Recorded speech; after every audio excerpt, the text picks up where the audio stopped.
are back with another live episode of Ready to Believe. As always, I'm your host, Jamie Pale Ryder, and I am joined by... Bree? Sorry, we didn't discuss who was going first. Rob's not here. It's throwing me off. Yeah, that's fair. I get it. I totally get it. I recovered pretty quickly, though. There's only the barest hint of hesitation there. Yeah. And I'll try not to laugh at Steve just drinking the... oh, string. dude, when we did that unboxing and Steve did the, he was totally gone from the frame, oh shit, did he have to run it off?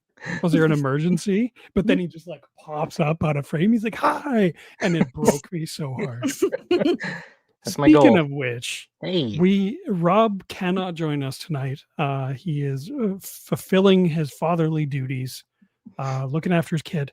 But we are joined once again by very special guest, Steve Hosenose Lewis. That's me. Thanks for joining us again, Steve. Thank you for having me. I thought I'd be asked never to come back after the last time. I don't even... So what did we... I know we had been planning on this one for a while, talking about especially the second episode of the ones we're talking about tonight. But yeah, what episodes did we cover when you were with us the first time? We did the Boogeyman. Boogeyman? Yeah. Awesome. Yep. Well, these are not those episodes, unfortunately. They're something else tonight. Not necessarily the best episodes. The discussion is going to be excellent, though, and I'm so excited. But first things first, let's say hi to those in the chat. Peachy Chris, president of the Stay Puft fan club. Thanks for being here, as well as VJ Baby, probably the most dedicated person in Kentucky right now. We got one fan in Kentucky. We got one. Thank you so much for joining us. Yeah, it's always awesome to have people in the chat with us live. Before we get started, so we are talking 2 Janine-centric episodes tonight. The first one being season 1's Janine's Genie. And then this was one that we had discussed. I can't remember if we discussed it on air, because I think we were talking about the changes made to Janine mostly in season 3 onwards. And then that's our second episode tonight is Janine, You've Changed, from season 6. The very meta episode that addresses her being changed directly. Yeah, it's an interesting one. First things first, though, we do have another listener question. What? Yes. Yay. I love this so much. Now, full disclosure, it's from the same person as before, Dave Baron Van Awesome. But his first question was a ton of fun. It was talking directly about the toy line. This time, we got a bit of a different focus. So again, I'm going to read it verbatim, and then we will discuss it before we jump into the episodes. Okay. Hello, RTB team. Longtime fan, second time writer. on a previous episode, there was some discussion on the Ghostbuster outfits being worn and some of the differences from the movies. Have you seen any cosplays of the cartoon outfits? If someone wanted to get into Ghostbuster cosplay in general, what's a good way to start? Frightfully yours, Dave from BC. Dave, nice. You're awesome, man. I love that question. Thank you very much for the kind words. Yeah. So I'll throw to our guest tonight, Steve. Have you seen any real Ghostbusters cosplays out in the wild? I haven't seen them personally, but I've seen some 3D printed packs on the forums when I was printing my kit. That looked pretty cool, but I haven't seen them personally. So just the packs? No, yeah, well, no those packs, costumes, anything like that? Everything else. Yeah, they were making their costumes, but awesome. Yeah. Ree, how about you? Have you seen anything related to real Ghostbusters, either in the wild or on the internet? Something that caught your eye? Not in the wild, not in person. I'm sure I've seen photos of someone cosplaying, but I couldn't recall like what con or whatever it would have been from, but I'd love to see that. That'd be so cool. Nice. I have seen a few myself. Mm, The Real Ghostbusters 3D printed pack is absolutely something that I envy seeing people work on and finish up. So Jason from Ghostbusters News, fellow Canadian, uh, he 3D printed a Real Ghostbusters pack, and it looks awesome. nice. Yeah, he used really awesome filament for it. It looks great. There are files out there and instructions on Mhm. how to assemble it, including what hardware you need. Also, previous guest, Hey Archer, one of his cohorts, the Rambling Nerd, a couple of weeks ago now posted that a friend of his had printed all the parts and just gave them to him. So hopefully That's we cool. see that build come together. Mhm. Yeah, I I'm so jealous. I love it. Um, I have seen multiple times now, mostly at Ghostbusters Day at the firehouse, someone cosplaying as the ghost Ghostbusters from Citizen Ghost. Oh, So that's like green face paint, Hmm. green hair, and some makeup to make him look a little bit ghostly. And he looks really good. That's cool. There is also a very awesome Janine cosplayer out there. Um, I'm pretty sure this is the right person. If you go on Instagram, the Bonnie Scott, all one word, check her out. She cosplays as the original Real Ghostbusters Janine, I was and just she gonna looks ask. great. Yes, yeah, the good one. But yeah, she looks awesome. She totally rocks it. That's cool. I'm pretty sure she's also got an ectoed up like slime green car. Hmm. I think it's a Kia, like a little SUV type thing. Very Yeah. dedicated. Super cool. Have you seen anybody do any Egons with the spiraling The crazy, pompadour? like Yeah, I don't think I have. because I don't that'd know be if a quality wig. that would be something for sure. That would absolutely be something. Um, yeah, I don't know if I've actually seen like I've seen the packs out in the wild. Mhm. I don't know if I've seen anyone go. I'm sure they have, but um, I haven't seen anybody go like the full deal, like the jumpsuit, the hair, what have you. But yeah, I think that'd be really cool to see. Yeah, I've definitely seen like the RGB versions of the Ecto goggles, the belt gizmo, the key fobs. Mhm. Yeah, so cool, so cool. I think one thing too that from the packs, 3D printed packs that I've seen is it's um it's a little different doing like an 84 or an Afterlife or whatever because it's blue, Yep, right? It's all these different colors, so you don't and it's necessarily different have to like design, totally different yeah, design. but I'm saying hmm you don't have to like fill it and sand it and Yeah, go crazy like I did. Um, you can just print it out of blue filament or whatever and yeah, giddy up. and I'm pretty sure that's what Jason from Ghostbusters News did. Mhm. Just off the bed, assembled, let's go, and it Yep. looked great.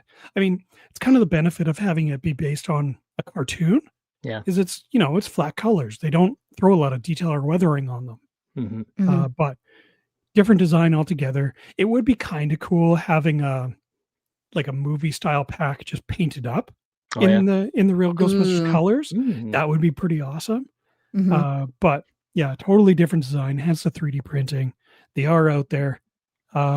Hey, Josh. Yeah, speaking of 3D Josh. printing, talking about getting a vacuum nozzle tip for his Ghostbusters Luigi's. That's amazing. That's such a great idea. I really hope that comes to fruition. 3D printing is a crazy, just very daunting beast. Yeah. But yeah, Yeah. best of luck with that for sure. Have you And let us know if it does happen. yeah, for sure. Question. Going to the game and all the cuckoo skins. Oh, you're talking Spirits Unleashed? Yes. I just Yes. blanked on the name. Have you seen any make a Ghostbuster a pack, a cardboard pack? I want No. I want the cardboard, maybe not the pack, but like the trap and the PKE. Yeah. I love I want that style so cardboard bad. It's gear. so funny. It'd be really cool to see somebody do that because they're taking something that you would do as a kid, Yes. made it a Mhm. video game skin, and now Yeah. people are going to copy that, right? Like, Mhm. if you haven't played the game, the details on the cardboard gear is insane. Mhm. It's so like it's so cute. It's like it was actually built. It looks like it's built out of real materials. There's like Totally. batteries. They use some of the old Kenner boxes for like the Ecto one and the Mhm. trap, things like that, in the construction, and it's totally recognizable. Very cool details. Whoever designed that, A plus. Yeah. Like, it's Yeah. so good. Yeah, I love that. That's a great question. There you go, Ree. There's your challenge. Yep. So there was a second part to Dave's question. Oh yeah. If someone wanted to get into Ghostbusters cosplay in general, what's a good way to start? I mean, Talk to us. yes, definitely talk to us. Yeah, Dave, call me. It's there's a lot out there, and there's a bunch of different methods. eBay can absolutely be your friend. Mhm. eBay's a little bit dicey, and Yeah, you, so it you can have be to your be enemy careful. too. Obviously, it Yeah. can be your enemy. But the safest and kind of most convenient, not necessarily the least expensive option would be gbfans.com. It's expensive, but it's basically a one-stop shop to get you started. You can get 90% of the stuff you need there. That's where like 90-95% of mine is from. Basically, I think everything but my boots and then the other like fun accessories I added on. Yeah. It was all GP Yeah. fans. Yeah, but you're right about being expensive. It is. American conversion, American shipping. Yes. Now we have tariffs. Yeah. So Mhm. yeah, it can add up. Yeah. If you're quick. Canadian, GB fans gets pricey. Again, convenient, but just so there's no sticker shock ahead of time. Just know Mhm. that going in. I think Hosenose, though. you and I both have jumpsuits from eBay. Yep. Do I you have 3 now. are your boots from eBay as well? I can't remember. Yeah. Yeah, I did find them. See, I'm So- lucky. I'm lucky in some way because I have small feet. So it's actually kind of easy to find, if that makes any sense. Some sizes because it's not like a 10. I don't have 10 or 11. They're like really common, so everybody's buying them up. So Yeah. Mhm. I got like brand new boots. Like they're spanking new. Nice. Yeah. Mine were used, but definitely not well used. They were broken in, which is Mhm. kind of nice. So for boots, basically what you're looking for on eBay is Carolina jump boots. So as in paratrooper boots, the original boots, if I'm not mistaken, were Vietnam era paratrooper boots. They have like the telltale kind of diagonal zipper down the inside of the boot. And they're pretty tall, just black. The other kind of recognizable feature is the toe cap. Now the ones that I got have the flap that goes over the top of the Mhm. zipper, which the originals didn't have. But if you look at the Ghostbusters OG boots in Spirits Unleashed, they also have the flap, meaning that someone used that version of the boot as reference. Yeah. Hosenose, your boots have the flap as well, the button Yep. down flap. Yeah, they do. Yeah. But I think this is a good question because it's also like what level of cosplay, right? Yes. I think the 3 of us being from the 501st and the Rebel Legion just jumped to that screen accurate Yeah. level right away. Yeah. And That's you a don't have great to do point. this for You Ghostbusters. don't. I You think really you can don't. go to Spirits. Spirit Halloween. There we go. Get some of their stuff. You can weather Yep. that up. My PKEs from there, and I weathered the Yep. crap out of it, and it was great. So Yeah, I think we all have the Spirit Halloween PKE. Mhm. I need to weather mine still. And actually remove that little clippy on the back still. Yes. Yeah. Yeah, But I think that's a valid thing. Like, are you going to absolutely. cuckoo? It's got to be screen accurate. And when I built my kit and my outfit, which I liked because this broke that 501st habit. I'm like, it doesn't have to be 100% screen accurate for me No. because I'm not Peter Venkman. And I have a whole Exactly, right? backstory about my pack, right? Yep. I'm thinking about putting some afterlife mods on it just to give it a little difference, right? So that sort of There's stuff. definitely So I a think lot that's of kind of cool. visual interest on the Mhm. Afterlife packs that I really like. Mm-hmm. And I'm happy that I didn't remove them on mine to make it more like 84, especially with Mhm. the 84 pack coming out. But you mentioned Spirit Halloween. Their full size proton pack is really good. Bang for your buck out of the box is Mm. really good. But there's a new contender for kind of like, I don't want to say budget, but less expensive than like a buying an aftermarket Hasbro, like HasLab pack or Mhm. building your Mm-hmm. own. Funcostumes.com Hmm. just released a new kind of premium full size, adult size proton pack. And I think it's better than the Spirit Halloween full size. Interesting. Ooh. Big one out of the box. And to be fair, Spirit Halloween just upgraded theirs. They made some updates. They moved the speaker so it's not visible on the cyclotron. Hmm. They've moved the speaker to the wand, and it's a better speaker now, and some other things. So like, good on them, kudos. But funcostumes.com kind of ate their lunch, um, mostly because it has a modeled Alice frame Really? just Hmm. in the box on it already, which Spirit Halloween does not have. That's not to say that the Spirit Halloween one is bad by any means. It's really good. But coming with an Alice frame, again, especially for people in Canada, Alice frames get a little expensive up here for what they are, which is just a backpack frame of like aluminum circular tubing. Yeah, to have that in the box too, Yeah. that's awesome. My And my frame wasn't too bad that I yeah, got. if you find it military surplus, they're not bad. You can find them on things like Amazon, and they're getting a little expensive. Even eBay gets a little expensive from what I've seen. Um, but the yeah, those are both really good options. Not crazy expensive. They're not going to break the bank. Um, the if you get the Hasbro, like the HasLab packs directly from Hasbro, those are actually pretty inexpensive as well comparatively. But if you're trying to get one aftermarket, the prices skyrocket pretty much Mm, immediately. But Hosenose, you 3D printed your pack. sure did.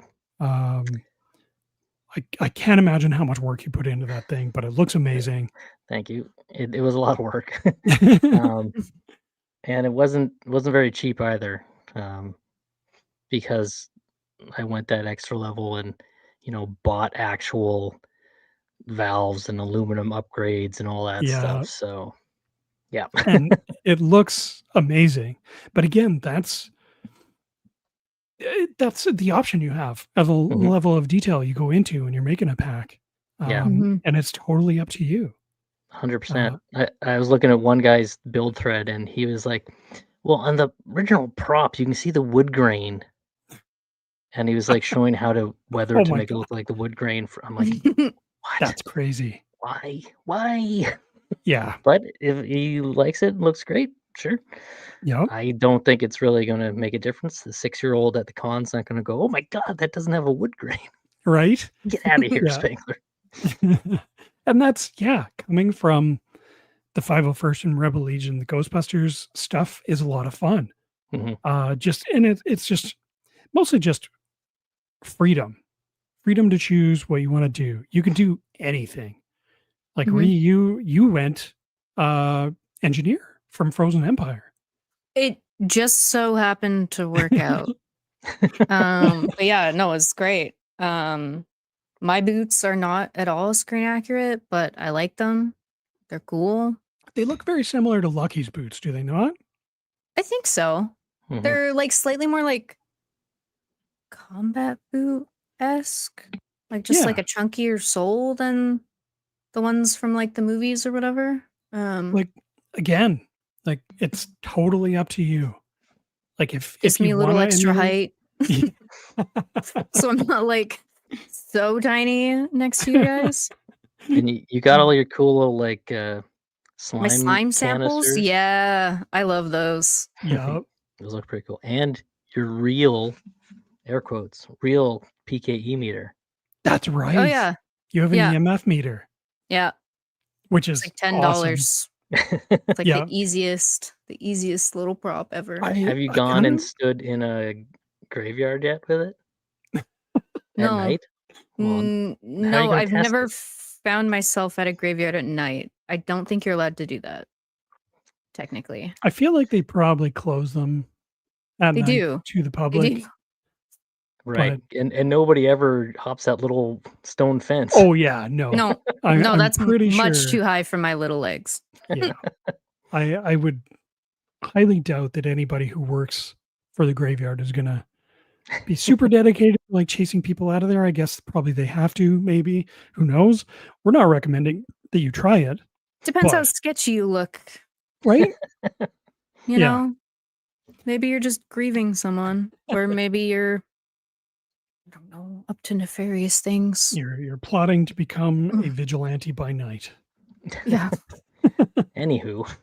Anywho, yeah, we digress.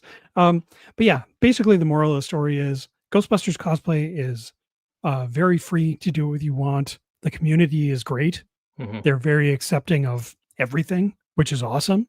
It's you're not cosplaying. I don't know if I've seen anybody locally, like in person, cosplay one of the actual characters from the movies. It's always their own thing, and that's awesome. I love to see that. That's what we all do. Mhm. It's great. Yeah, even like I think my first boots and my first jumpsuit were both Rothko from Amazon. Mhm. So like you could even go Mhm. that route. It was not expensive.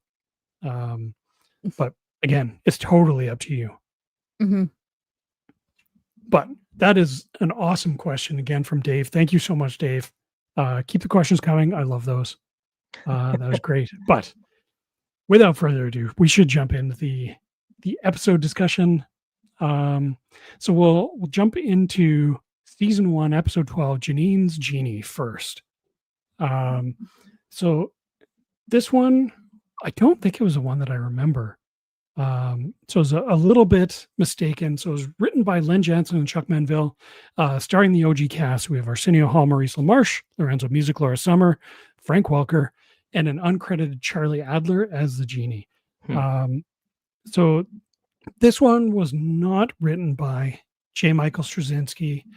But synopsis: Janine's bored, stuck behind a desk, and wants to join the crew on a job. While on the job, Janine takes home a lamp which contains a genie that isn't what they seem. Yeah, spoiler alert. It's a ghost. What? In Yeah. Ghostbusters? Right. No way. So first things first, Hosenose, how was this episode for you? Thumbs up, thumbs down, thumbs sideways? Yeah, it was a middle thumb. That's fair. Yeah. Any wasn't great. particular Wasn't reason that horrible. you want to get into now, or do you want to save it? Nah, we'll save that. All right. Ree, how about you? How'd the episode hit for you? Think about the same. Yep. Yeah. The old middle Yeah. thumb. All right. And Ree does not care to elaborate further. No more No. questions. No. I did for these episodes. I think I might have done it in the last the last 2 episodes that we did. I wrote down predictions within the first minute or 2 of watching. Interesting. Interesting. So for this one, I put Janine becomes the Ghostbuster she's wanted to be, but deeply regrets it because of something supernatural, probably. Being Ghostbusters scary, as it turns out. And I Oh. feel like I wasn't super far off. No, you were absolutely not. She doesn't have the greatest time on the job after hounding the Ghostbusters to join them. But it was cool seeing her suit up. I wish we got that more. Yeah, kind of the same for me. It was like thumb sideways, kind of leaning upwards a little bit. Like I said, this wasn't the episode that I remembered. I think I was thinking of Janine Melnitz's Ghostbuster. So we'll have to get to that one in a future episode. But yeah, still good. There's a bit of, I guess, problematic messaging, we'll say, for young children watching the show. Definitely more present in the next episode, but a little bit present here. So, Hosenose, first question for you: how did you think about the design of the big bad, the genie? Well, I thought it was kind of interesting, and I got in my notes here when he's the little nerdy guy, and he's kind of wearing that turban-esque thing. It almost felt like a reference to Johnny Carson doing Karnak. A little bit, You know what I'm right? talking about? Yep. Reed, you know what I'm talking about? No, but it's okay. Basically, he had a bit where he would like hold a card up to his head and try and predict what it was saying, and it always ended up being a joke. Yeah. But yeah, that was a good bit for sure. But that's Classic. totally that's what reminded me of when I first saw him. I can see that 100%. Ree, how about you? How was the genie for you as the big bad of the episode? Fine, I guess. I don't know. He wasn't particularly creepy to me, or like Not even when he was like beefed up. eh. Who did the voice for him again? Takes a lot more than that to scare Ree. That's true. Not really. So that was a gentleman by the name of Charlie Adler. Is he the Megatron guy? Did he voice any of the other like big baddies? He sounded vaguely familiar. Not that I know of. Okay. He might have done some other work in the show, but yeah, nothing that I remember. Okay, but that's not the guy who does Megatron. No. Okay. No, that's Frank Welker. That's Ray. Right. Yeah, he does a lot of other voices in the show as well. How about did any of the other ghosts in the episode stick out to you? We got quite a bit coming out of the lamp. Ree, anything jump out at you? Yeah, there was two that I wrote down. There was this one, like, I'll call it like a vacation ready ghost that first came out in the plane, like the cargo hold where all the suitcases were. I loved it. And Great then scene. later hijacked the plane. He had like a button up, like a vacation shirt that was like colorful printed and the pink pants. And I also, in Rob's honor, thought of what that ghost was like when they were alive. I wrote down they were definitely a retiree that vacations in the tropics every winter. A dead snowbird. Yeah. Yeah, I love it. That was the general kind of theme of those ghosts, was that Party ghosts. Mhm. terrorizing the people of Earth seemed to be their vacation. And they were having a blast. Yeah, that's a great call out. And then there was one other one, I think within that same hijacking scene. It was like a little like orange gremlin thing that was just like a head for a body. Yes. Like Mike Wazowski. Yep. I really love like that one. It's so good. Yeah, we got a lot of variety this episode. Mhm. Hosenose, before we jump to you, I just we got Hey Archer in the chat from Nerd Affiliated. Thank you so There much he for is. joining us. Please hassle Rambling Nerd for me to give us updates on his Real Ghostbusters pack build. We need it. Indeed. But yeah, thank you for joining us. Hosenose, how about you? Any other ghosts stick out to you beyond the genie? The two flight attendants on the plane. I love those guys. They made me laugh. I was like, am I on an Air Canada flight? Because it's about the same thing. That's just your average Air Canada experience, getting food thrown at you. Yeah. But no, I thought they were awesome. They made me giggle. They're so good. I love that trope of you see what looks like a person from the back and then it turns around and they're like a spooky ghost thing. Yeah, It's so good. I love it every time. Yeah, it was done really well in Knock Knock. I was happy to see it come back here. Mm-hmm. It's Mm-hmm. great. Hosenose, any others? Those are the two that really stuck out. I think there were so many; it was kind of hard There to was a Mm. get lot. overwhelmed. For me, I'm pretty sure I spotted one of the Kenner ghosts in this episode. So if you look at Hosenose's screen right above Stay Wait, Puft's yep. arm, the Right. blue ghost with his mouth open that is doing this, he was a pack-in with Peter in that line. I'm pretty sure I saw him in this episode doing that exact same pose, same color and everything. So I was very excited to see that. That was my first of that. My first Real Ghostbusters figure when I was a kid was Peter and that ghost. So that definitely unlocked a core memory for me. Yeah, there was a lot of really cool ghosts in this one. There's the plane captain with the Hawaiian shirt was awesome.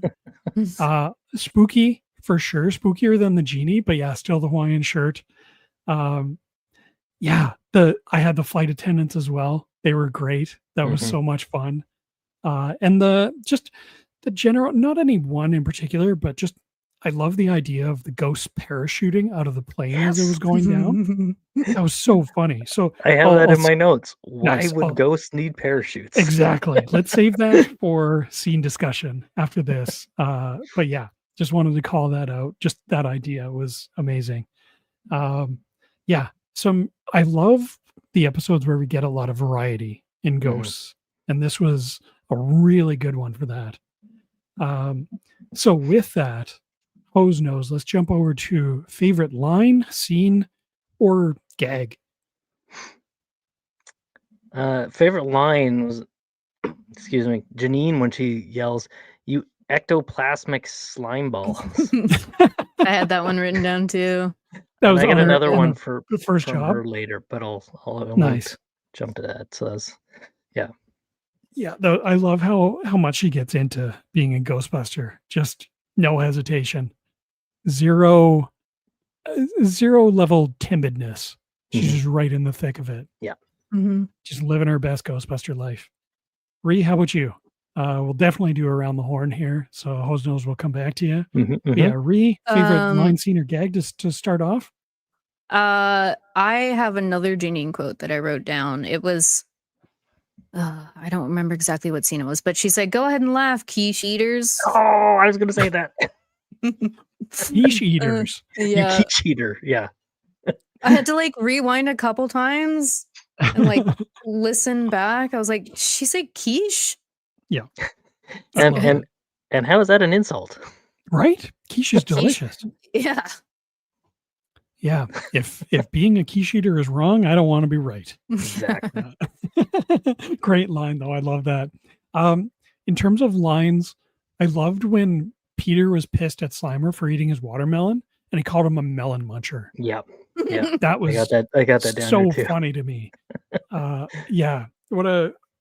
Yeah. And not even necessarily an insult. That's basically just a fact. The description. Mhm. Yes. Yeah. Describing what Slimer did to piss Peter off. Yeah. All right, Hosenose, back to you. Well, Your you guys line, took scene, or you gag. took two. Well, another line was Ray when he was opening the ghost at the beginning. And he's like, "Come on down." He pulls out the old Price is Right reference. I love it. The reference to other things outside Ghostbusters. So good. Mhm. I feel like I missed that one. I think it was that's like near awesome. the beginning of the episode, Was it? or when Nice. when they first went out. Rhea, how about you? You got any more? I have a favorite scene. I think it Yeah, was yeah. near the beginning again, but Slimer in his little booster seat I had that one. I got had that down one. too. It's got the little with wheel. the fake, It yeah, reminded me of the Simpsons opening with Maggie. yeah, with Maggie. Totally. Yep. Totally. Yep. Yeah, it was so good. I loved that was a thing. I wish we got it more because it was so funny. He's right into it, like with the steering Mhm. wheel. Yeah, Mhm. amazing. I love that. Related to Melon Muncher, I love that they had a routine for punishing Slimer So Peter sitting in a chair with an apron, Oh yeah. asking for the Slimer spanking mitt, Mhm. and Slimer having to he's gonna spank Slimer for eating his watermelon. Yeah. I love that that's a thing that they clearly do and we're That's the prepared eight. for. You're still allowed to spank your kids. It was a simpler time. I have that note too. Like they're gonna spank Slimer. I'm like, what would Yes. happen if he didn't have the mitt? Would his hand just go right in, like through his butt? I think it would just get goopy. Right? I feel like that was just slapping a a loose pile of mayonnaise. Like some, Ooh.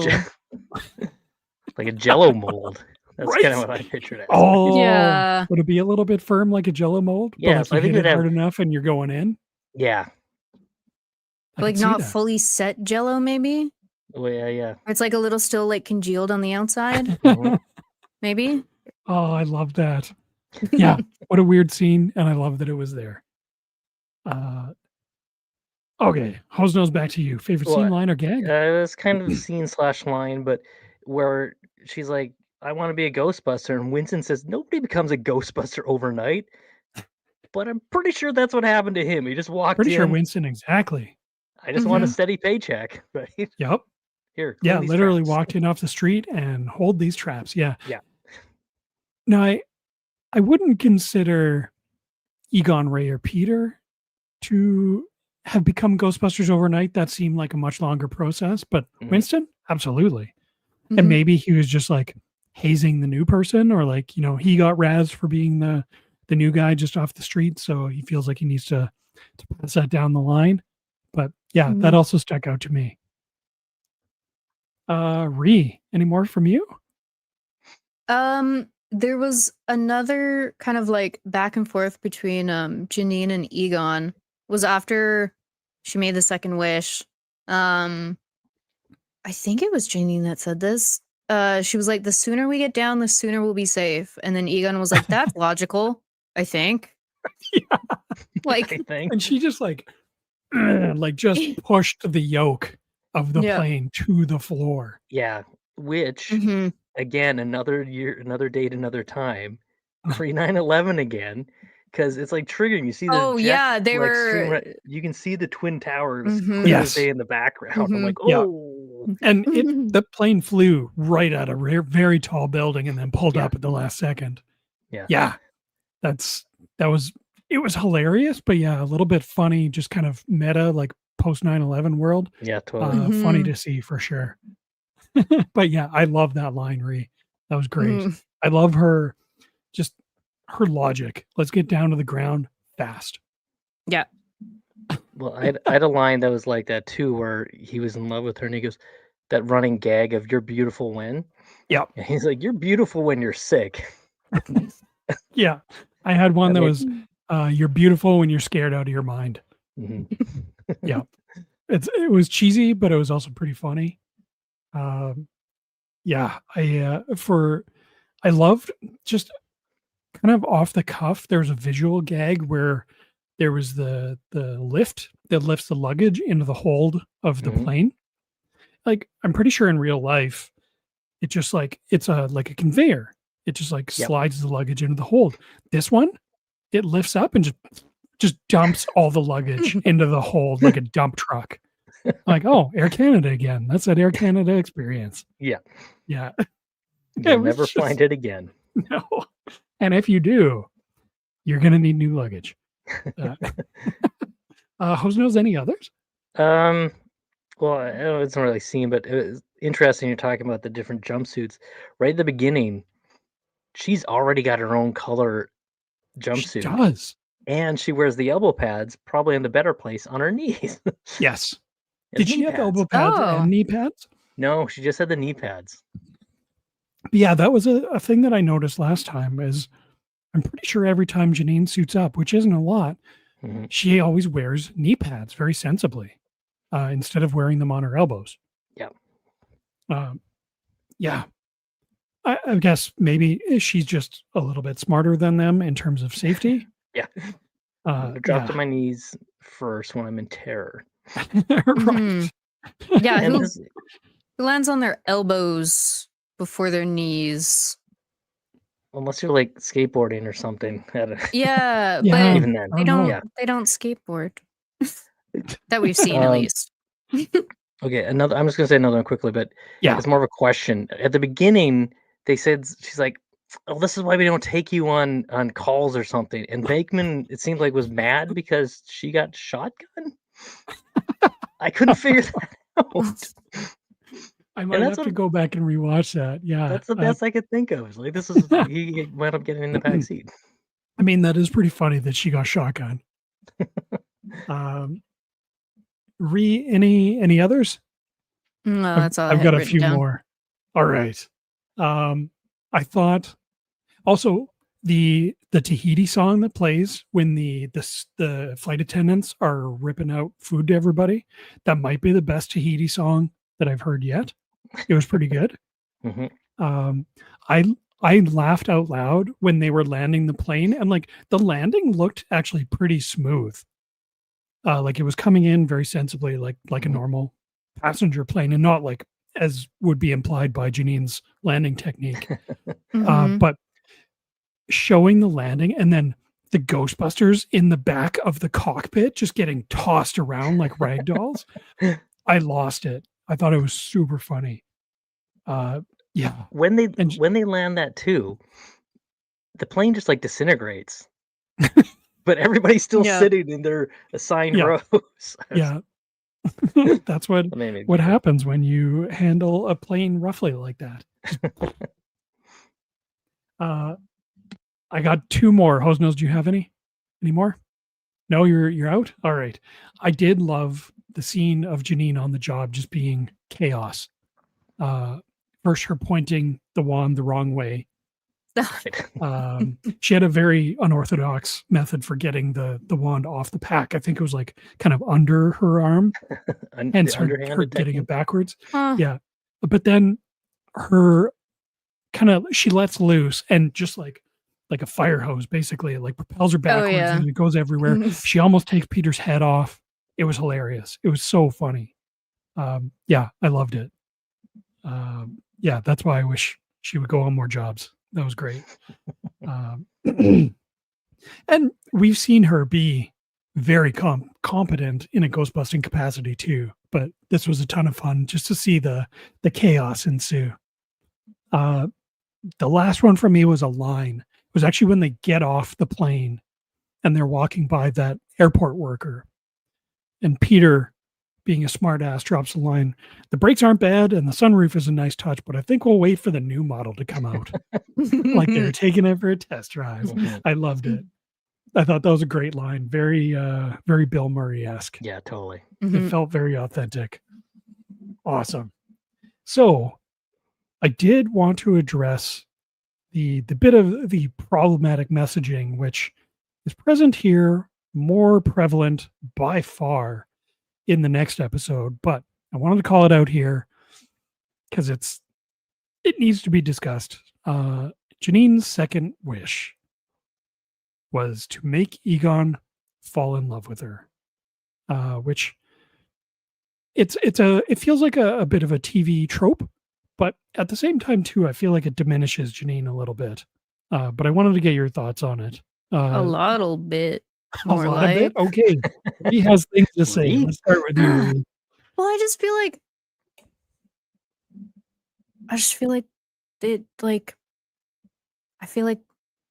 I don't know, it wasn't necessary. I mean, it totally wasn't really necessary, but like in the sense that like he totally has feelings for her. He just shows it in a different way. So I feel like the Does second he? wish just I think so. You think so? Like in his own weird Egon way. It's fair.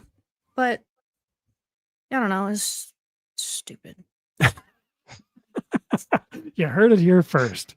In Stupid. summary, Janine, Quote me. stupid for wishing for Egon to fall in love with her. Well, not like Janine's stupid, but the writers were stupid in That's doing fair. that. That's Because I feel like she wouldn't wish for that.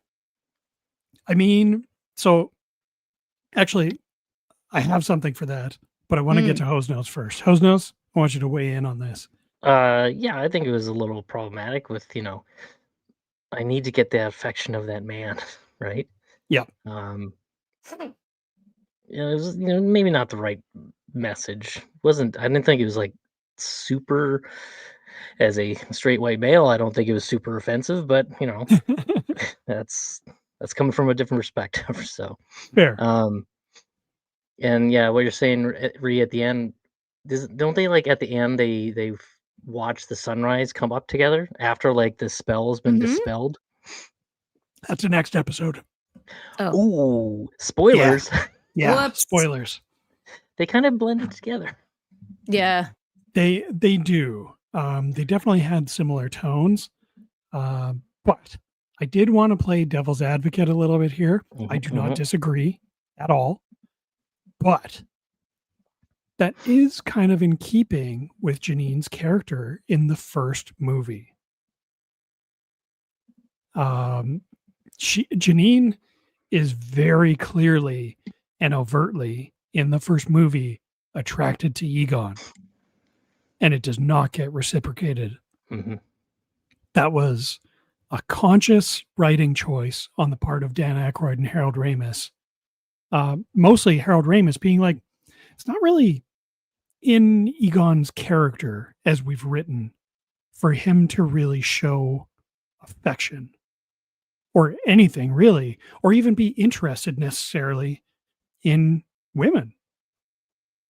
Like he's totally just geared a different way and focused on totally different things like science and spores, molds, and fungus. Exactly. Yes. And as Rob says, it doesn't pass the Bechdel test. I challenge you to find I don't a know if cartoon a from the single 80s that cartoon would pass have. the Bechdel test, Rob. Or a TV show, or most Honestly, movies. Yes. yeah, even modern stuff now. Yes. The Bechdel test is a very modern, I would say, concept.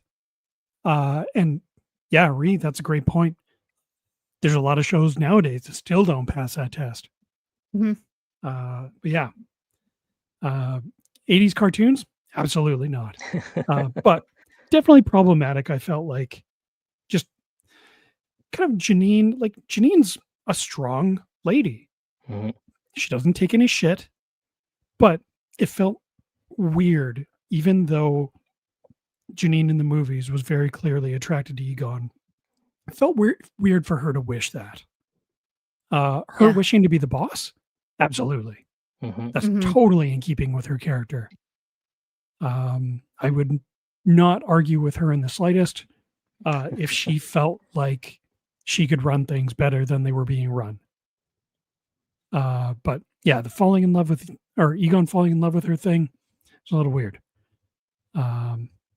Not uncharacteristic for TV and cartoons of that era, but still, yeah, not a great message.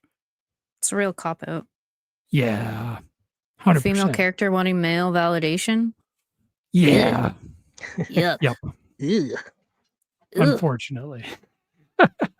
Men. Ugh. Ugh. All right. Agree. Any final thoughts on this episode, Janine's Genie, before we move on? Thumbs firmly sideways? Firmly sideways for me, yeah. Yeah. Mhm. All right. So speaking of problematic messaging, the second episode we are getting into this time around is season 6, episode 1, Janine, You've Changed. Written by J. Michael Straczynski. He's back in pog form. He wrote this episode. So I don't know the backstory of whether he wrote it while he was still associated or whether he came back after quitting to write this episode. But I don't know about you guys, and we're going to get into this. This just felt like a whole episode just sticking it to the studio for making the changes that they did.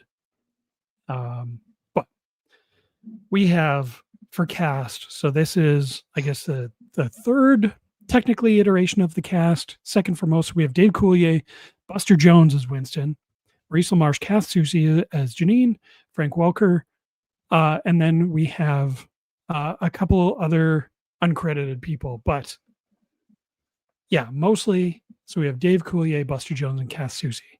I'm going to say right now, I can't get used to Dave Coulier. Oh, for as me, it's Venkman. Buster Jones as Winston, which is just like, you're not Ron. Like, it's but I get it though. I've gotten more used to Dave Coulier, but yeah, Lorenzo Music is always going to be the guy for me. Well, I watched a video today, and one of the things they did is they showed some not side by side. They did some cuts where they did the same scene, but they had Coulier dub over it. And same thing with the Janine actress. And it's the Yes, same scene, same lines. And it's just like it's because one just feels right, yeah, and one just feels so wrong. they redubbed some of the episodes to air in syndication with Coulier and Susie, which is so weird. I don't know why they would go to the trouble, but yeah, it's strange. Yeah, Coulier is growing on me. Buster Jones, not so much. And Kat Susie, she's okay, but I enjoy the original actress for Janine more, Laura Summer. But yeah, so synopsis: Janine is looking through an old photo album, and Slimer notices that Janine's look has changed over the years. If you will refer to Exhibit A right behind Hosenose.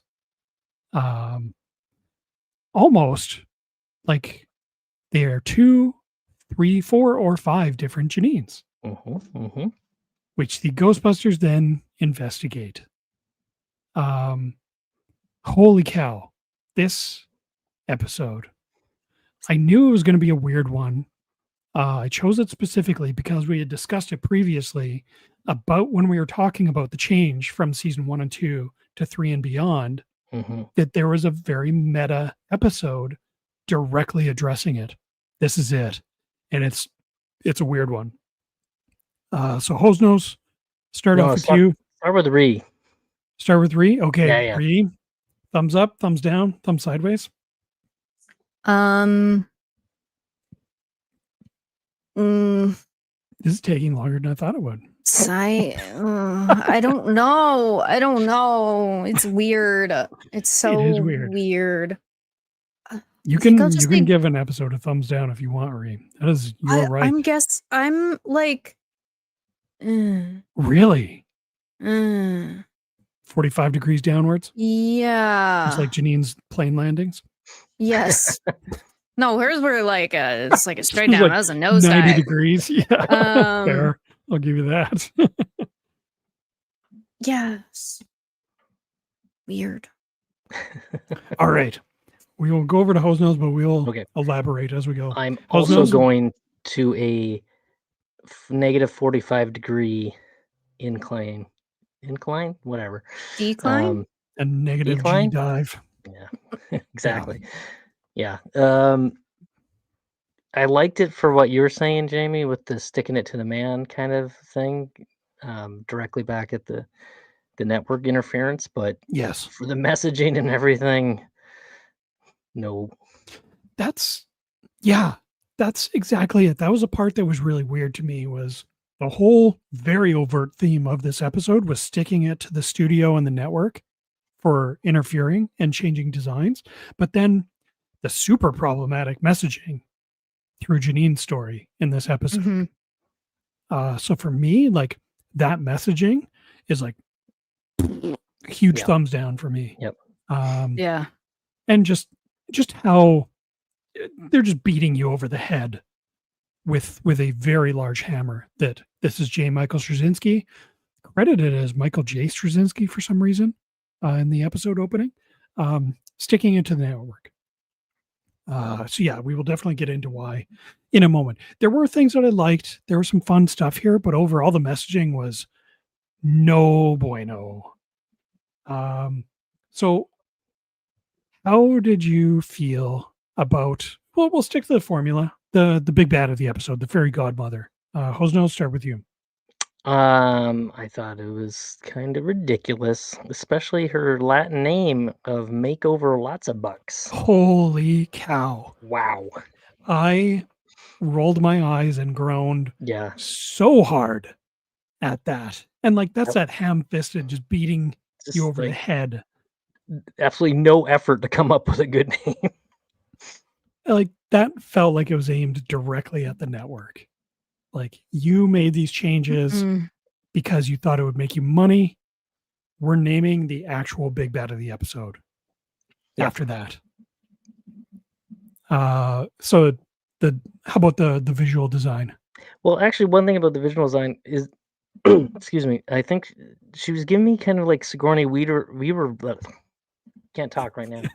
Sigourney Weaver vibes from the first Ghostbusters a little bit. I thought the design of her face had a very similar look to Sigourney.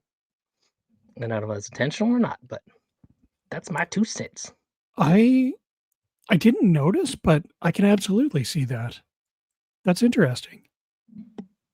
Yeah, great call out.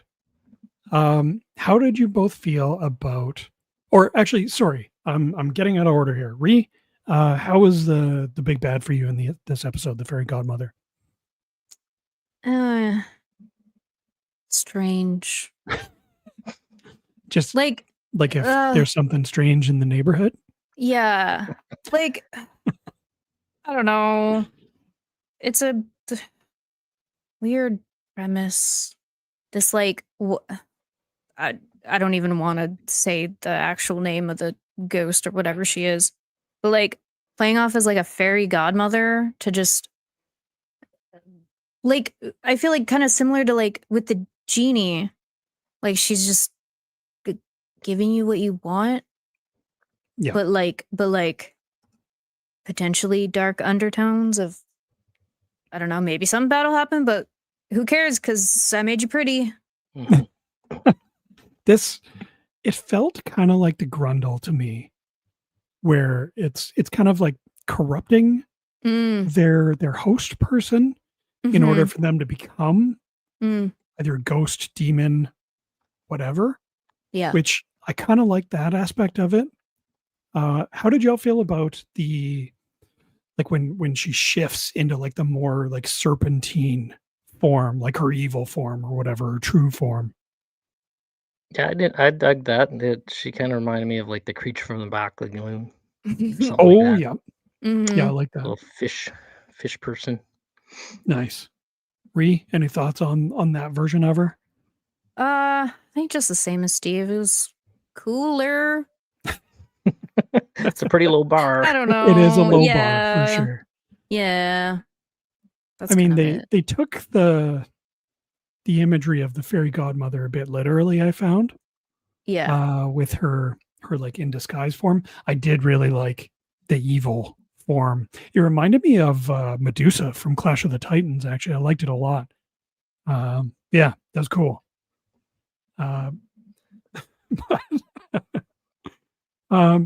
So I don't remember there being any other ghosts in this episode.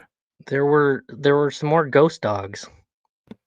Oh yeah, she had like the Right. 3 little dogs. Yeah, That's and that right. one of Maybe my they weren't notes little. was this show, and I guess Ghostbusters in general, relies a lot on ghost dogs. There's a lot of ghost dogs. That That's Watson right. in an episode, right? There was a ghost Yep. dog. The Yeah, there's a of Hound of Baskerville or Baskerville. whatever. Obviously, the terror dogs of Gozer. Yep. Now these ones. Ghost dogs are scary. Yeah, I don't know how I forgot about them. I even have them called out in my notes. Yeah, thoughts on the ghost dogs? I don't really have I'll any. admit, Yeah, I don't. I liked them. I thought they were cool. They were cute. Like they towed that line of being scary and cute. Mm-hmm. I like the designs. I like that they had wings, just to differentiate them a little bit from the ghost dogs we've seen in the past. But yeah, they were cool. So did oh, how about the cockroach ghosts? Oh right. Yeah. Any strong feelings one way or the other on those guys? That was a little terrifying, especially knowing all the cockroaches in New York. Yep. I don't remember the cockroach ghost. So that was at the beginning, Oh, right? Where they it were was. setting up like the ghosts that could basically polymorph into anything and take control of something, Yes. right? Yeah, they're basically like Oh. the possessor type ghosts where they went Right. into those vases, which I thought Yeah. was really cool. I like the vase ghosts. And then Wh- yeah, they went into cockroaches. Yeah. And Peter Mm. Which decides I to will bring give back the one of the writers a legs. little credit for. I think this was a good little setup and subversion later on because they're like, oh, maybe Janine has been taken over by one of these ghosts, and that's why she's changed. That's what I kind of thought. Interesting. Yeah, I never thought about that, but I like that theory. I like that a lot. Because they basically, when the Ghostbusters started investigating Janine, their working theory is that it's not really Janine. Yeah. And they're Mhm. checking her out with the ecto specs. They're checking her out with the PKE meter. Yeah. So They're trying to be that's subtle about it. yeah. I love that scene. We'll get to it. But yeah, that's a great call out. I never thought of that before. But I think that works really well. Something that they didn't call out specifically. Hmm. Interesting. All right. Let's get to favorite line, scene, or gag. And we'll again go around the horn as per usual. Hosenose, we'll start with you. I'm gonna go with the one that I thought was like the biggest, sticking to the network again. Remember how she used to talk with that really annoying Brooklyn accent? Dude, what the Mm. hell? Yeah. Yeah, I was personally offended by that line. Yeah. That was aimed directly at me to piss me off. I don't know. That was aimed directly at the Station 5 or I whatever mean, those Q5. Q5, Yeah, right? the think tank or whatever that suggested the changes. But yeah, But I don't know. It was like shots fired. I'm like, oh, yeah, absolutely. yeah. Like it was not annoying. I No. liked her original voice. It was great. I like Which was a Annie Potts as well. totally Is it was amazing. a total, homage to Annie Potts. Yeah, We got 100%. mine. Yeah, Annie Right? Potts is great. Yeah. She does that accent so well that people don't actually believe that Annie Potts is from Texas. She said in interviews actually that she has missed out on getting roles because they didn't want to cast a New York woman. Really? She's like, you bastards, I'm from Texas. Yeah. That's crazy. So yeah, she does that accent amazingly well. Favorite line, scene, or gag? Yeah, it was within the first half of the episode. Janine was like, "Men can't live with them, can't sell them for parts." Yep. I love that. Yeah, That that's a good episode one. was that line was so great. I had that one as well. It's great. And like I want that's that on a shirt. It's that was gotta a have classic Janine, though, Janine line. saying it. Yes, it felt like something Janine would say. Mhm. That is actually a favorite line of Michael C. Gross, who is an executive producer on this show and was an associate producer on the first live action movie. He loved that line. It's really good. Yeah, it's great. I don't have much for lines, but I love the scene specifically where Ray's looking at her with his ectoscopes. Mhm. And then he tries to pass it off like, oh, I forgot I was wearing them. He turns around and walks away and runs directly into a pole. Yeah. I giggled. I love physical slapsticky humor, and that was great. And then they Hosenose had that back- oh, well, they had that whole montage, right, of all of them yes. trying to do different things, and then eventually she gets pissed off. She's like, "That's it. I'm taking the rest of the day off. Deal with it." Yeah. That whole scene is great. Egon checking her out with the PA meter. Mhm. I also love like part of that scene, Slimer like measuring her with a tape measure. Right. Well, and, it just reminded me of when it wasn't that scene, but where they go back and he does like the hologram and shows the difference in the skeletons. Yes. Mm-hmm. That second skeleton was not. You should see a doctor. There was like a divot in the head. I don't know what was going on. You get that Hey, checked out. She's been changing herself She's drastically. changed all right. Her head's Yeah. concave. I feel like that's an invasion of privacy, collecting that kind of data on You think? people that you work with, Mhm. and just more Yeah. problematic stuff to add to Yeah, the you gotta go pile. see HR about that. Yes, Don't mind me. I'm just collecting your urine after you go to the bathroom. right. And like measuring and keeping on file your height, weight, and skeletal imagery. Yeah. Yeah, brutal. Hosenose, any other favorite line scenes? It was Gags? kind of a gag slash scene. I think they're in the car and Peter says like, "I have a thought," and then Egon's like, "You had a thought? Have a cookie." I love how Peter just takes it and eats it too. Yeah. He's like, "Thank you." Which again, I think is kind of a little bit of a nod to the first movie, right? Where, oh, Yeah, you've earned it, you've right? earned it. You're Yeah, Mhm. yeah. giving him That was Egon yeah, getting back at Peter a little bit. yeah. Yeah, I love that scene. Ree, how about you? Any others that you liked? We will get to the problematic stuff shortly. Yeah, so I think my favorite scene, which was pretty dang near at the end, which I, I want to say makes the bad stuff less bad, but I don't know. When Egon is like getting through to Janine that her worth isn't tied to her appearance. I really like that. Yeah, that's good. I did like that scene as well. Just trying to get through to her. Hmm. Yeah. Yeah, totally agree. And I also liked, like, it was for bad reasons, but I liked that she had like these cool powers for a bit. She could just That like was pretty fly cool. and like Like do shoot like beams out of her hands. power blast. Yeah. Yeah. Um. Yeah, I like that as well. That was cool. Mhm. I liked the scene where Slimer's running away from the ghost dogs and they're on the subway train and he hides in the Ghostbusters logo Oh, right. on the Yes. advertisement. Yeah. I thought that was really cute. It made Mhm. me laugh.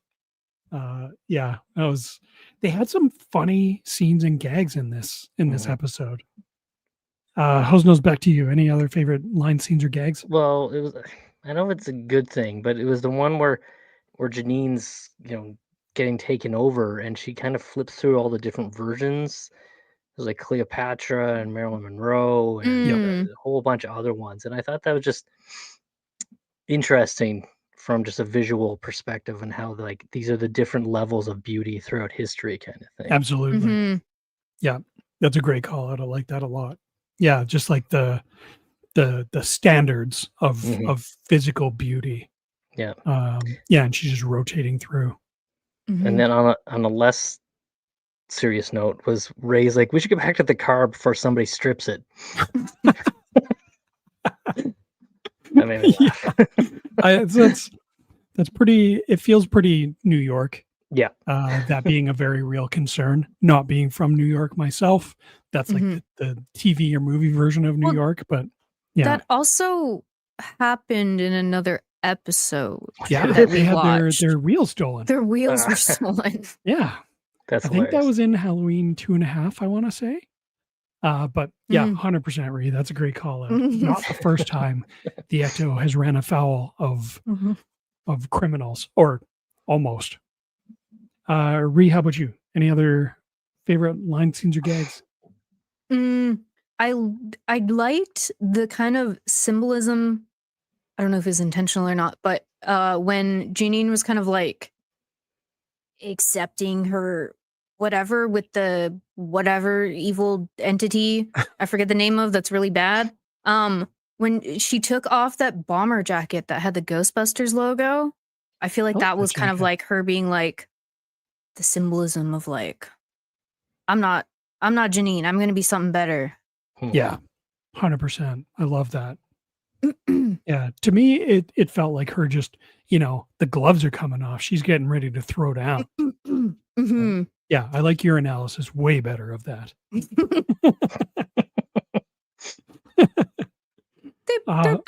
They're both correct. I appreciate you saying it. It occurred to me just in this episode for some reason. This is not specific to this episode. their traps don't have wheels. You're right. What? They throw them out. I And they mean, just we've seen slide them used by magically? hand. We've seen them throw them out.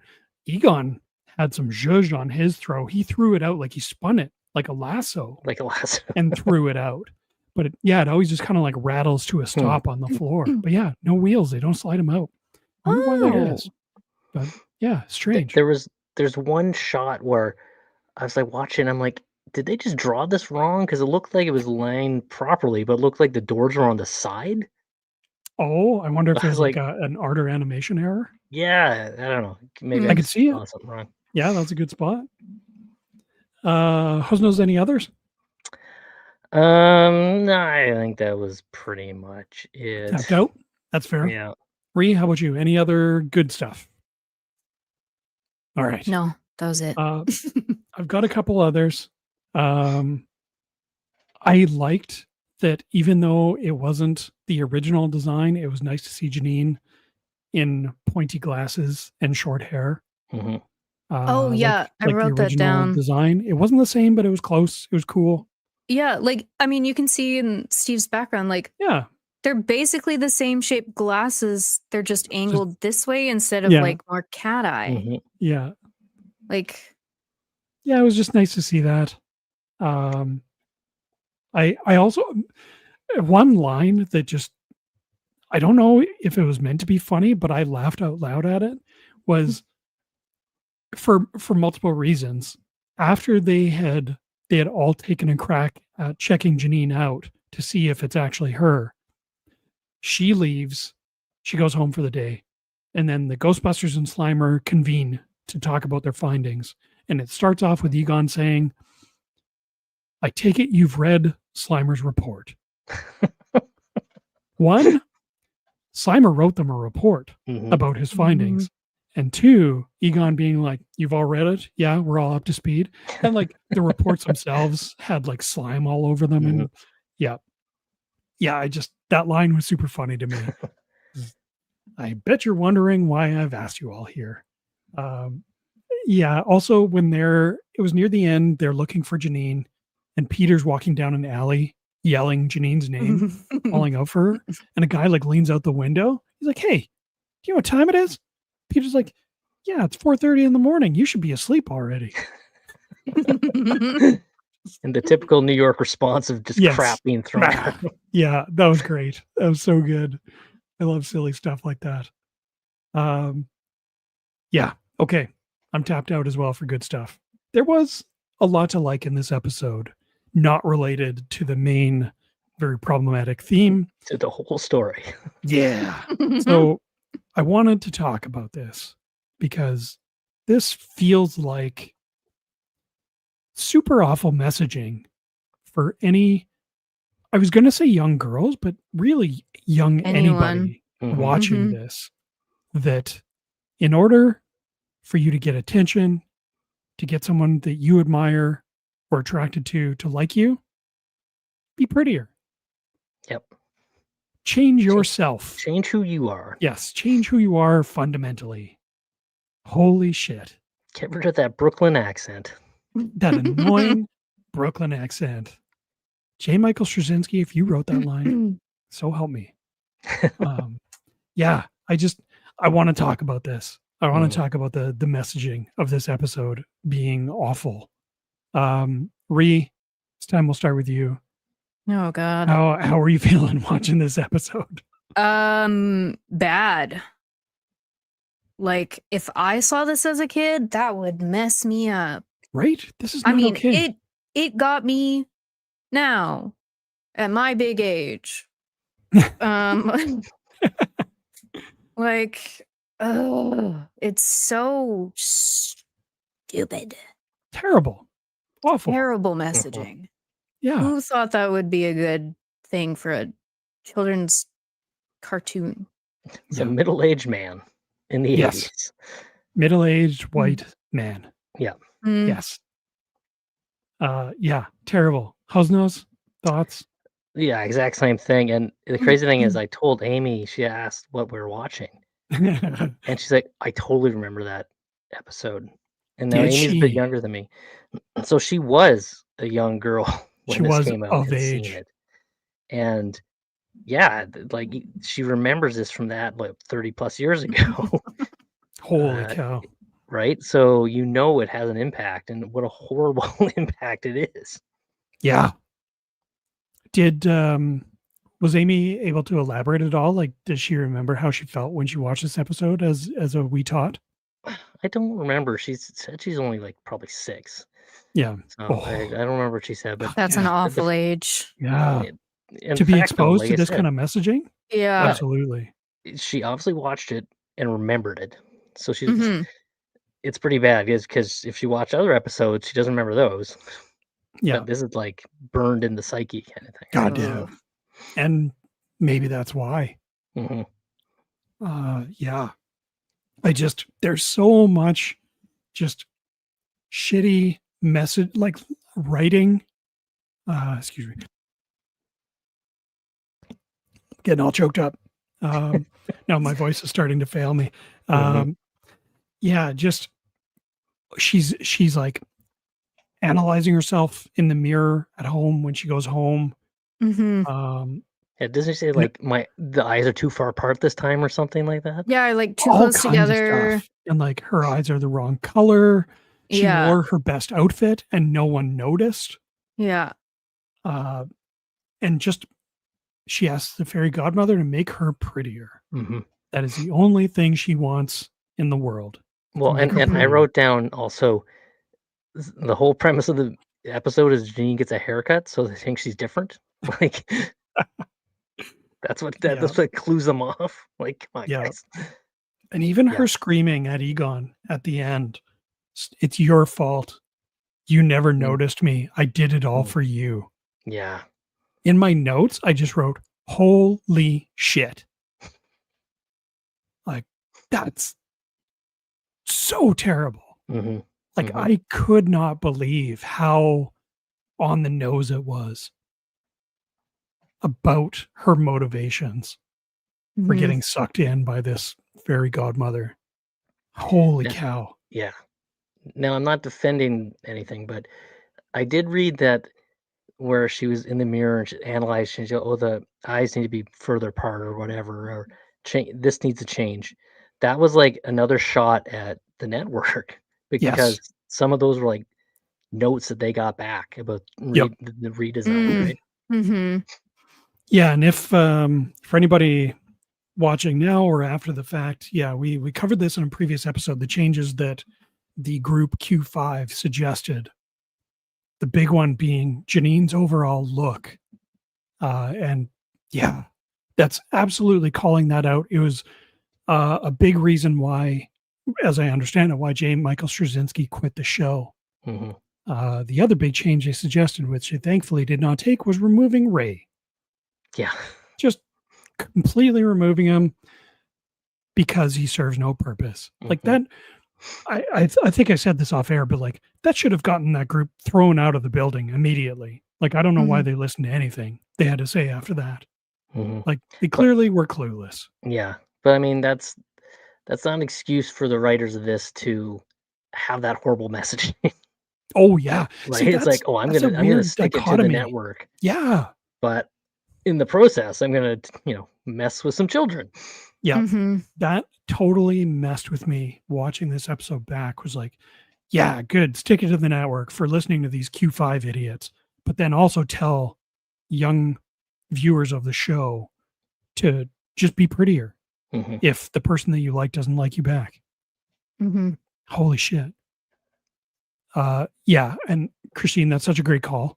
It would have been pretty funny if she just had the fairy godmother revert her back to season 1 and 2.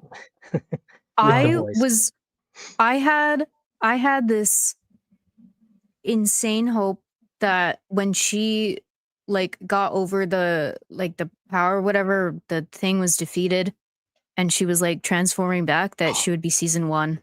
Massive. I was so hoping for that. Yep. Huge missed That would have been opportunity. sick. Yes, 100% agreed. And like Question. Yeah. At some point in the show, did they not do a Janine that looks like the Ghostbuster 2 Annie pose? Yes, they did. So why is she Um, not in the photo album? She is. Where? I think. I seem to. Well, Like I thought I below. saw that Mm. look. Maybe it was in the thumbnail in the YouTube video you found, Mm. Hosenose. But they did do a Janine look to emulate her Annie Potts' look in Ghostbusters Yep. 2. See, now that makes sense. Yes, It's absolutely. the character changed in the movies. It's a physical thing that's already been established. Yeah. Yeah. And I do feel like her look in this episode, with the shorter hair and the pointy glasses, was kind of close to season 1 and 2. Not exactly the same, but close. It was shorter hair and pointy glasses. And she was even wearing the same outfit, right? Which season 3 and beyond, they had her wearing more conservative outfits, longer dresses, that kind of thing. But yeah, massive missed opportunity. How did y'all feel about the ending? So Hosenose, you talked about this in the previous episode, but it ends with Egon sitting on a bench with Janine watching sunrise, sunset. Doesn't matter. Sunrise. Yeah. Sunrise. But how did you feel about that scene?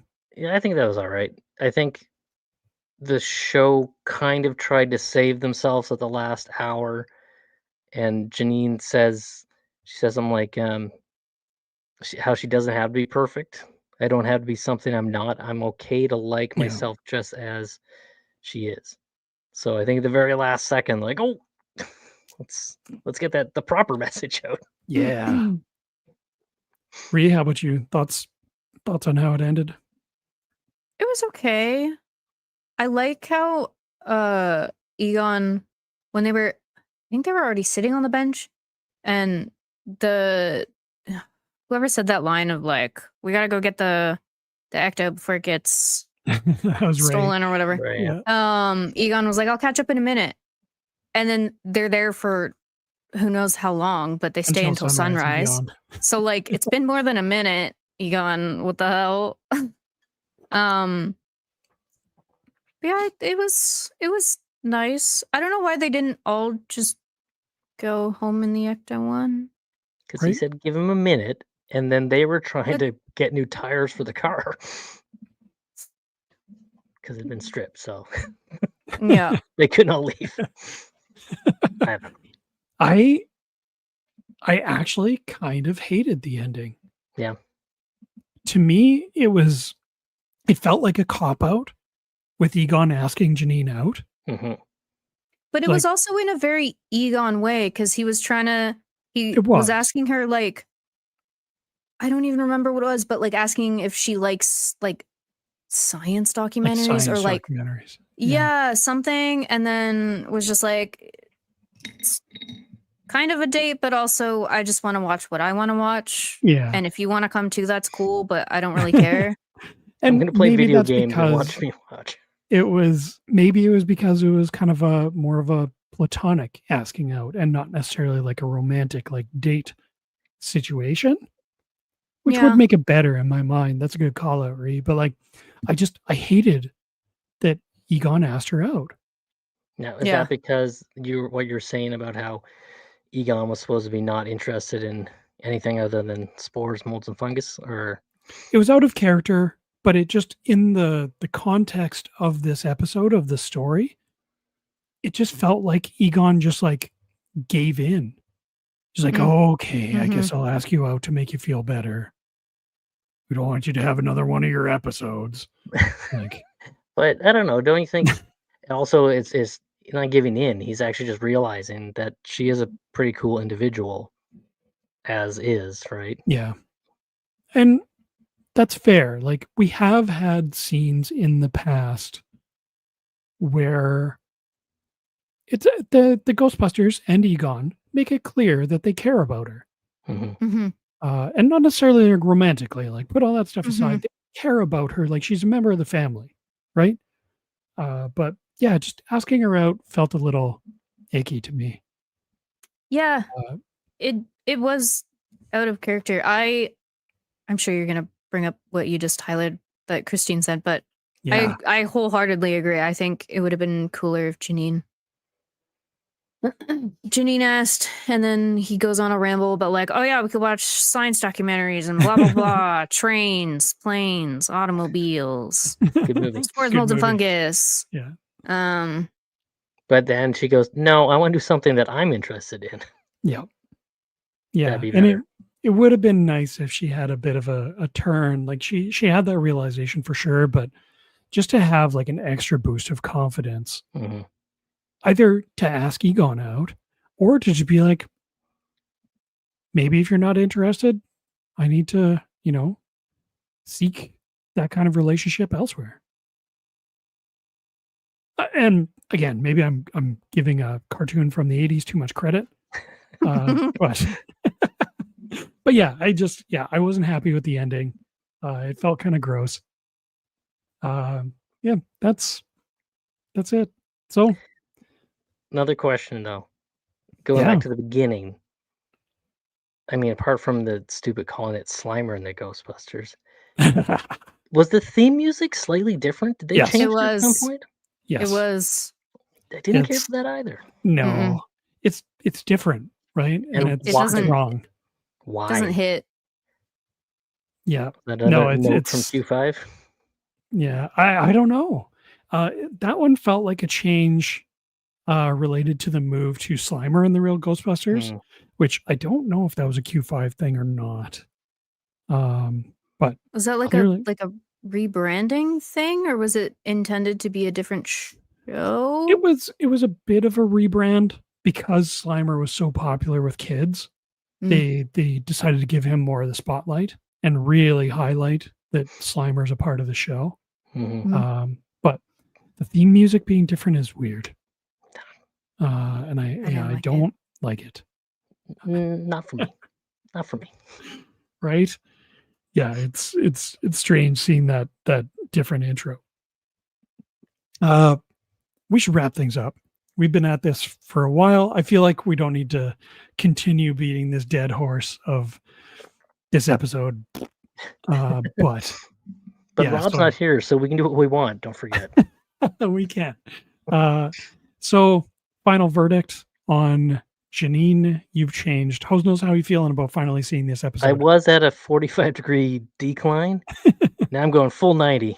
Yeah, just Or Janine 180. landing. Yeah, Janine landing straight down. Same. Yeah, the good of sticking it to the network did not outweigh the bad of the messaging. No, I wholeheartedly agree. Ree, how about you? Yeah, Janine nosedive. I think that should be the new rating I like system. how both of you were like, meh, and then you're like, yeah, nope, fucking crash that. yeah, bitch. like talking about it and thinking about it while we're talking about it. I'm like, yeah, like it just didn't hit. Like the whole sticking it to the whatever, sure, whatever, but at the same time, you're literally traumatizing and giving young, impressionable people issues, which, like, even just in Amy's case, like, she remembers it this long later as an episode that didn't sit right. Like, that's just, ugh.